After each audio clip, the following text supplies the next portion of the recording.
Le CTTN, c'est un institut de recherche sur l'entretien et le nettoyage.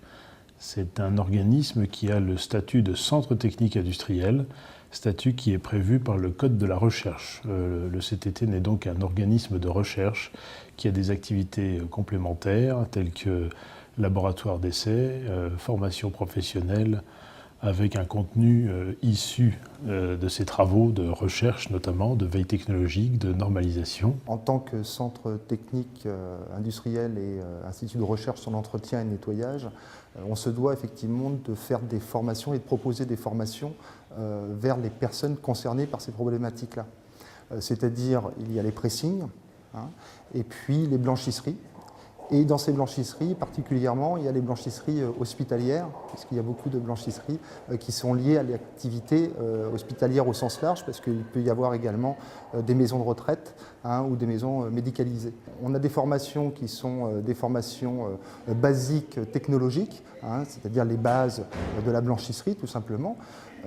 Et puis ensuite, on va aller vers des choses sur l'hygiène, où on va retrouver effectivement hygiène et traitement du linge, ou alors la fameuse RABC qui est dedans. On va avoir des formations qui vont être plus liées à la maîtrise de l'énergie. On va avoir des formations également qui vont être qualifiantes, comme par exemple l'obtention du CAP métier de la blanchisserie industrielle. Je forme tout type de personnes, des personnes qui sont opérateurs sur les machines, jusqu'à l'encadrement de la blanchisserie.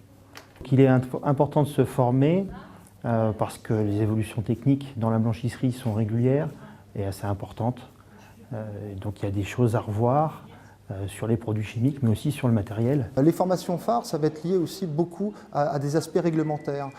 Par exemple, la RABC est une formation qui marche bien depuis une certaine période, puisque effectivement c'est quelque chose qui est rendu quasi obligatoire dans ce type d'établissement. Actuellement, on a également la législation sur les ICPE qui a évolué, et on a des demandes, et dans ce cas-là, on s'adapte évidemment aux besoins et aux demandes des établissements. Alors, les gens viennent aux formations pour différentes raisons. Déjà pour avoir une évolution dans leur carrière, quand c'est une formation diplômante. Ça peut être aussi des gens qui cherchent à avoir une reconnaissance par le biais de modules, et puis d'ailleurs d'après pouvoir évoluer dans la fonction publique.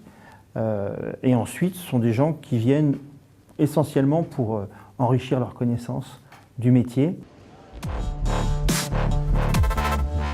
On est à la blanchisserie des Biolates à Belay, qui traite 5 tonnes de linge par jour et qui est une blanchisserie des AT. La particularité est d'accueillir 40 personnes en situation de handicap. Et c'est une blanchisserie qui a sa partie finition autonome gaz. Alors nous accueillons des stagiaires du CTTN qui viennent s'imprégner de la réalité d'une blanchisserie.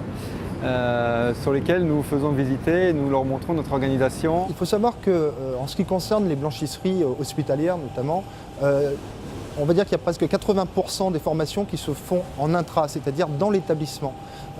Et dans ce cas-là, effectivement, la formation se fait avec l'organisation de l'établissement et avec le matériel de l'établissement. Les stages qu'on appelle inter, la plupart des stages inter se font à Écully, à Lyon. Donc là, il y a plusieurs établissements qui sont regroupés. L'un des avantages des stages inter, c'est qu'ils peuvent profiter de l'expérience des autres établissements. Donc dans la formation, il y a des informations qui circulent entre eux et qui sont aussi très formatives pour la formation. Par contre, effectivement, l'inconvénient, c'est qu'on n'est pas sur un lieu donné de blanchisserie. Et c'est pour ça qu'on illustre souvent nos formations en allant en fait, dans des blanchisseries que l'on connaît autour de Lyon et qui ont quelques spécificités, comme le gaz direct, par exemple, ou une organisation particulière. L'intérêt de venir dans une vraie blanchisserie après une formation, c'est que souvent, ça permet aux stagiaires de s'imprégner d'une réalité. Tout le monde ne vient pas forcément d'une blanchisserie d'aussi grosse taille. Et ça permet aussi de voir des blanchisseries sous ces formats-là, avec aussi un type de public accueilli qui peut être différent de ce que les gens peuvent avoir sur leur lieu de travail.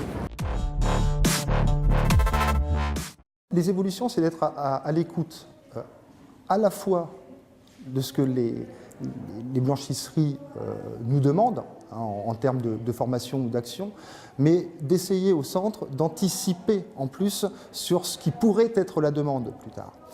Et ça, c'est quelque chose qui n'est pas forcément facile, parce que quelquefois, quand on a quelques idées, on peut dire mais non, ça ne va pas se passer. Et puis finalement, on s'aperçoit qu'effectivement, heureusement qu'on y avait pensé, parce qu'on peut avoir un pas d'avance sur les autres. Actuellement, on commence à avoir de plus en plus de demandes sur l'ergonomie en blanchisserie. Donc on a mis en place effectivement un module de formation pour répondre effectivement spécifiquement à cette demande. Mais j'allais dire, c'est une veille quasiment quotidienne, mais qui est faite en partenariat avec d'autres institutions comme l'URBH par exemple. Et l'URBH, c'est vraiment un endroit où on peut avoir des informations et des échanges très intéressants pour essayer d'être non seulement à la page, mais en plus aux pages futures de ce que l'on peut proposer.